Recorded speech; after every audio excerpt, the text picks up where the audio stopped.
Monday, May 22nd, 4:53 p.m. New York time. U.S. stock market's closed. And I'm going to recap a day trade I placed on using options. This strategy is referred to zero DTE. That zero DTE means those options I traded expire the same day, today. And I've used the cash index.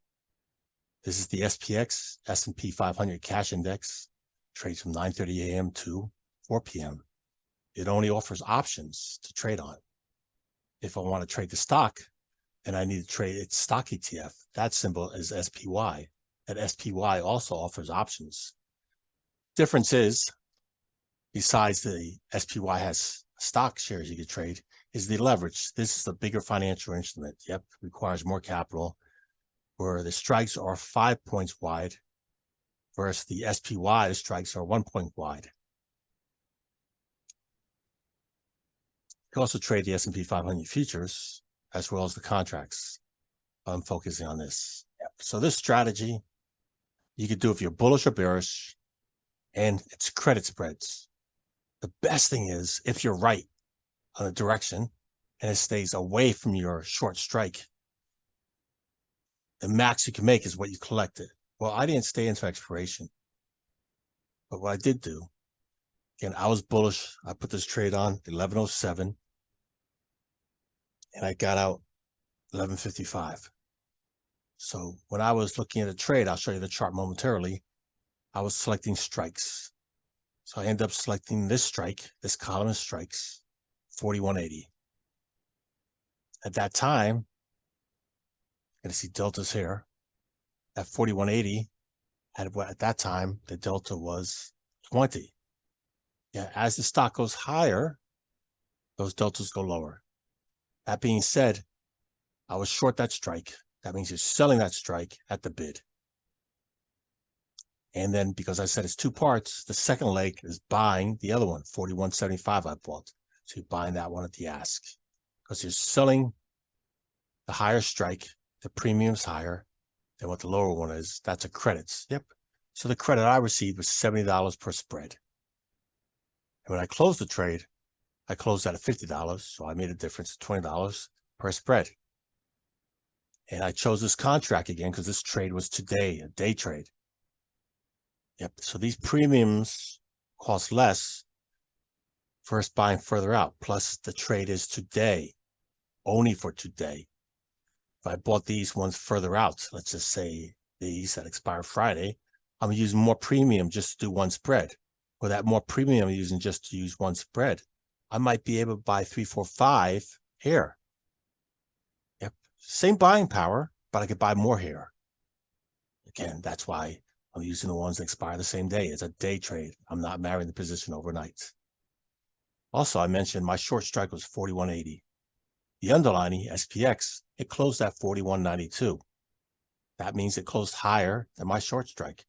So that $70 I collected per spread, if I left the trade open until expiration, which is 4 p.m., and because the underlying was higher, I could have kept all the money, plus not have to pay commission the second half for closing the trade.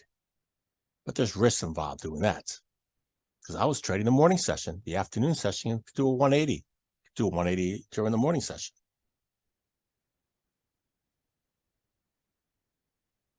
Looking at the charts. On the top, stock symbol SPX, the cash index, daily chart. So during the day, when we were open in the morning, this candle was green like it closed now. Again, it's closed, it's green. Lower high, lower low. The momentum was down. But my thought was this big impulse move up. We did part of a retracement on Friday, big wick there on the bottom, that red candle. And then today we had a wick on the bottom. So my interpretation was it's bullish. You're defending it, holding it. Yep, leaning bullish bias on a daily time frame, seeing that. And then on the intraday, same symbol, SPX, now looking at 15 minutes. I wanted to try to use a strike below the low of the day. But I want to collect a certain amount of premium. So if I went a strike below the low of the day, so here the low of the day was 41.79, I didn't do that strike. I told you I did the 41.80. because the premium would have been a lot less. No, so I didn't do that. I selected a strike that was inside the day's range, and I would have done higher, but I chose not to. So I did 20 delta. The yellow arrow is where I bought, and the green arrow is where I closed. Again, look, this yellow horizontal line, that short strike, 4180, it was never tested after I placed the trade. Yeah, it was tested here, but again, I didn't put the trade on until later. Let's zoom in some more. Again, this gray horizontal, the gray vertical areas, that's just the extended hours. So you see here, big wick on the bottom, big wick on the bottom, big wick on the bottom. That's what you see. Certainly buyers were stepping in here on the dips. So my setup, I mentioned, was looking at the daily chart, and then time was of the essence to where I got in. So patience.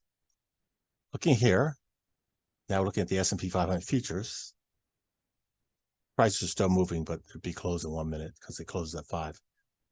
My thought process was taking this trade bullish, but waiting comes to a setup to give me bullish bias. Well, this 4,200 level, double zeros, big round number. This is the Asian session, London session, New York session. There were buyers stepping in, defending that level, giving me more leaning bullish bias. So my thought was try to get close as possible in that area, putting the trade on. Zoom in some more. Now, this was the New York session, the 8 a.m. to 11 a.m. morning session. I'm scalping there. I'm not doing the options. So I waited till this got done to consider doing the options. As soon as it got done, look at that 15-minute candle, bullish pin bar, red candle, bullish pin bar. Like I mentioned, saw this. So I'm thinking, yep, watching this, then this green candle breaks out to the upside. I'm thinking, okay, the New York session's done. We might start having a run up to retest this high. So I placed the trade where you see that white vertical line in there during that breakout. As soon as it got filled, I placed a working order to close for 50%. But after I got in that working order and it filled, I decided to adjust a little bit. Instead of taking 50%, just target 40%. Took some heat. It went down. Zoom in some more. But it never went down and touched my short strike was here. So this consolidation phase, I was more concerned that thinking, yep, it may not go up there or test that high. Maybe not even take out that high of that inside candle there. So let me again, which I did, adjust my profit target from 50 to 40%. And then it got closed right there. Nice. Looking here, the 1 hour. Again, I was using multiple time frames to give me a good read. This big red candle here, that was the one that got done at 11 a.m. Huge wick on the bottom. Again, defending. Buyer stepped in 4,200. So within good reason, a lot of stars lining up in my favor today. Was, again, taking that trade out, thinking, okay, it may not come back down here in the morning. I better put it on here. Well, look, later in the day, it came back down. Almost testing it. The low was 4,225, so I missed it by a quarter. It's fine. Because again, the premiums be less. The point is that was the morning session. I was looking, get in this trade and close it before the afternoon session is, which I did. Close at 11:55 because in the afternoon, the trend could be totally different. It could break the low there or high. So I did what my money management, my policy, the way I do it. Closed it, morning session. And then coming back in the afternoon, look, this white candle means the open and close the same. Again, 15-minute candle, indecision. On top of a trend, indecision. When that got done, I'm seeing, okay, we didn't take out that high, leaving more bearish bias now in the afternoon. Maybe we will have a sell-off. So my thought process was that sell-off might go to 4,200 and put a trade on there if we break this low. Next candle did not, so I did not take the trade because it's getting closer to the end of the day.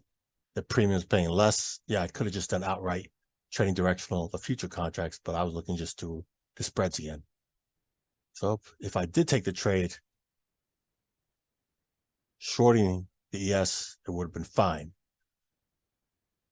Again, nothing. There's always another trade. So that's it. Just did that one trade with the options. I did scalping here with trades, but that's another video. That's how part of my setups goes when I'm doing these options for Zerodte. Again, understand, this is the S&P 500 futures on the bottom. This is the cash index. They trade on different exchanges. They're different leverage products, different margin requirements. But again, you can trade options on each of these. And the S&P 500 futures has longer hours. So you can trade before market and after market, which this evening, there might be a setup. See what happens during the later evening session.